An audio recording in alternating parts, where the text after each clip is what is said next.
Quand tu refuses de porter l'enfant de ta mère sur tes jambes, tu finiras par porter sur ton dos celui du singe, mais du singe qui est en brousse. Bonjour papa, tu vas bien? C'est un proverbe que tu as l'habitude de nous sortir quand on discute et aujourd'hui je l'utilise pour ma vidéo. Après tu me diras si c'est approprié, mais en tout cas je pense que ça va dans le même sens. Des fois on a vraiment envie de se marier, hein, ça je sais. On a vraiment envie de ne plus être seul, d'avoir une vie de couple, une vie suivie, une vie dans laquelle on se projette, on fait des enfants et tout. Est-ce que vous savez que c'est un processus et qu'il ne faut pas mettre la charrue avant les bœufs? Est-ce que vous savez que vous devez prendre votre temps et savoir un peu si la personne pour qui vous faites cette projection est sur la même longueur d'onde que vous? J'ai remarqué que quand une femme se sent bien avec un homme, elle se projette sans se demander si lui se sent bien avec elle. Parce qu'en général, les femmes pensent que le seul investissement qu'elles apportent dans une relation, c'est leur corps. Je suis belle, je suis bonne au lit, je suis le parti parfait. Donc cet homme-là est bien avec moi. Elle se sent bien, il est beau, il a belle allure, il prend soin d'elle. Pour elle, la combinaison doit marcher forcément. Sans se demander si la personne pour qui je suis en train de m'investir a envie qu'on s'investisse ensemble. Après une nuit passée dans la maison d'un homme, tu n'es pas sa femme, tu es sa petite amie, tu es sa copine. Tu n'es pas sa fiancée, ce n'est pas ton mari. Quand il t'appelle, arrête de dire aux gens « mon mari m'appelle ». Quand ses amis te voient, arrête d'accepter qu'il t'appelle « Madame Conan, Madame Gueye, Madame Koné ». Non, tu n'es pas sa femme, tu es sa petite amie. Parce que quand on est marié, on ne se remarie pas avant d'avoir divorcé. Mais à quel moment tu as divorcé du lien avec lequel tu es en train de te condamner en ce moment? À quel moment tu t'es rendu compte qu'en fait, je ne suis pas encore sa femme? Ça va arriver si évidemment on est bien ensemble. Mais qu'est-ce qu'il faut pour qu'on soit bien ensemble? C'est dans ça que je m'investis. Une fois que tu dors avec un homme que tu aimes bien sa compagnie ou que tu as bien aimé sa maison, le lendemain tu deviens madame. Après ça, tu vas revenir 2-3 fois et tu vas vouloir marquer ton territoire.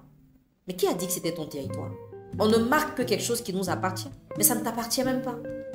Tu vas laisser tes dessous, tes petits vêtements, tout ça pour dire à celle qui viendra après que tu es là. Mais déjà, si tu sais que quelqu'un viendra après, ça veut dire que ce n'est pas ton territoire. Pourquoi tu veux le marquer? En plus, quand elle viendra et qu'elle verra tes affaires, elle comprendra que tu es désespéré. Parce que si tes affaires peuvent être dans une maison avec elle, ça veut dire que tu n'as pas vraiment ta place dans cette maison. Et par cette attitude-là, elle va te faire voir des vertes et des pas mûres.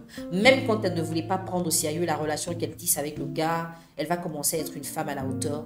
Face à toi qui a cessé d'être une femme à la hauteur parce que tu t'es vue mariée à quelqu'un qui ne sait même pas que tu es son épouse. Tu arrêtes de vivre et tu vis pour lui. Tu n'as plus de programme. Ton programme, c'est lui. Tu n'as plus de vie, ta vie c'est lui. Et pourtant lui il continue de vivre. Regarde, il t'appelle, il te dit chérie, je sors avec mes amis ce soir. Tu dis ok vas-y, amusez-vous bien, fais-moi signe quand tu rentres. Mais quand toi tu lui dis je sors avec mes copines, ah non je veux pas que tu partes, j'ai pas envie qu'on pose les yeux sur toi, je suis jaloux. Et tu es à la maison, à l'attendre, à t'ennuyer. Et tu vas dire à tes amis, mon mari ne veut pas que je vienne. Et tu es mariée, et tu es assise, et tu ne vis plus. À un moment, tu vois que cet homme-là vit sans toi. Il vit pour lui, il ne vit pas pour toi. Et tu te sens incomprise, tu te sens incomplète. Et tu as l'impression d'être seule alors que vous êtes deux. Mais lui, il t'a pas choisi, c'est toi qui l'as choisi. Il continue de vivre sa vie comme si de rien n'était. Son ex peut l'appeler comme elle veut, mais toi, tes amis ne peuvent même pas t'appeler. Il a le droit de sortir comme et quand il veut, mais toi, tu n'as pas le droit de sortir. Et tellement que tu acceptes ça, il a compris que tu as besoin de quelque chose. Et ce quelque chose, c'est lui qui doit te donner. C'est une place dans sa vie, dans son cœur. Il sait que tu attends la bague, tu ne l'auras pas. Parce qu'en fait, tu ne la mérites pas. Tu ne sais même pas prendre soin de toi, de tes émotions, de ton cœur. Comment est-ce que tu pourrais prendre soin de la vie de quelqu'un qui est censé se lier à toi pour la vie? Après ça, tu vas rentrer dans la pression parce que tu vois que malgré tout ce que tu fais, il n'y a pas de changement. Quand il va te dire, ah, tu peux venir ce week-end, ah non, mes parents me demandent où je vais chaque fois, ils veulent que tu viennes te présenter. Et tu insistes pour la présentation. Il n'y a même pas 6 mois que vous êtes ensemble, mais tu insistes pour la présentation. Il ne te dira pas qu'il ne vient pas, mais il deviendra quelqu'un de super occupé. Il n'aura même pas de temps pour toi, à plus forte raison du temps pour tes parents. Donc tu vas excuser son comportement. Mais quand tes parents vont te demander, c'est chez qui tu vas dormir et puis tu n'es jamais là, tu ne peux pas insister parce que cet homme n'a même plus de temps pour toi. Et tu vas commencer à dire, ah il est très occupé, il travaille beaucoup, il n'a pas le temps. En fait, c'est ton temps qui n'a plus. Mais tu vas tellement insister qu'il va te demander un jour pour te faire taire un peu, pour faire la dot chez toi, il faut quoi? Et comme tu n'as aucune information sur ce pourquoi tu te bats, parce que c'est ça, Certaines femmes se battent pour ce qu'elles ne maîtrisent même pas. Tu veux qu'on te dote, tu veux qu'on te marie, mais tu ne sais même pas les conditions pour qu'un homme vienne faire ta dot. À ce moment, tu vas aller te renseigner, alors que ce sont des informations que tu es censé avoir avant de le réclamer chez l'homme. Tu vas aller demander à ton père, et puisque tu as posé la question à ton père, il attend que la personne vienne. Il continue de te mettre la pression. Mais tu es venu te renseigner, ton type là, il dit qu'il vient quand? Mais c'est pas ton type et toi tu le sais, eux ils ne le savent pas. Puisque tu as déjà annoncé les couleurs pour dire que c'est ton mari. Logiquement, une femme qui a un mari, elle doit connaître le programme de son mari. Elle doit pouvoir faire des choses avec son mari. Et quand le beau-père demande, le mari, il est là.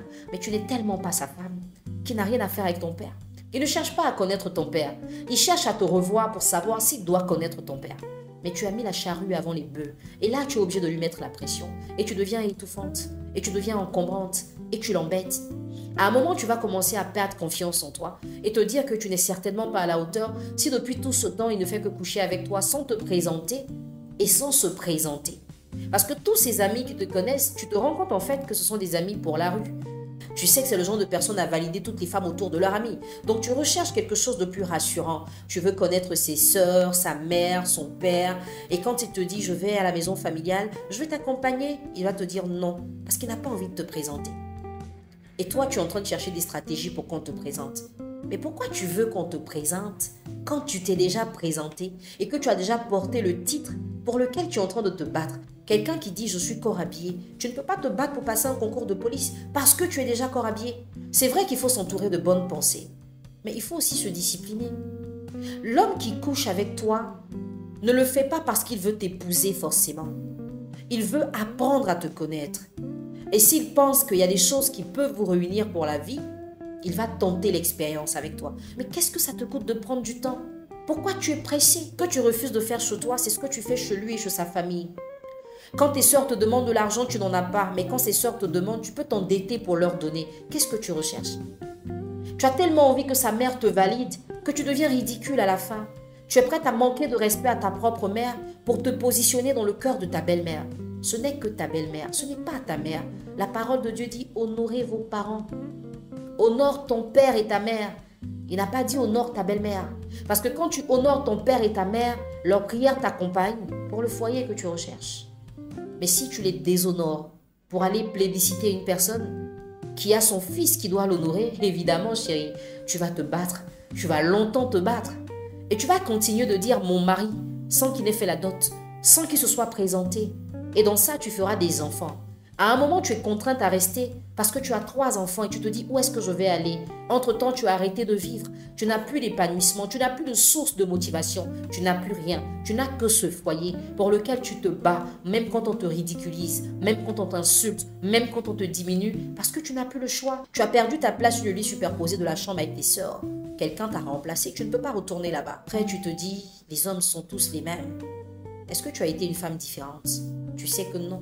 Pourquoi tu veux qu'il soit un homme différent? Quand tu recherches quelque chose, concentre-toi sur le fond de ce que tu recherches. Ne te concentre pas sur la superficie que les autres vont voir. Parce que les gens voient, mais c'est toi qui vis.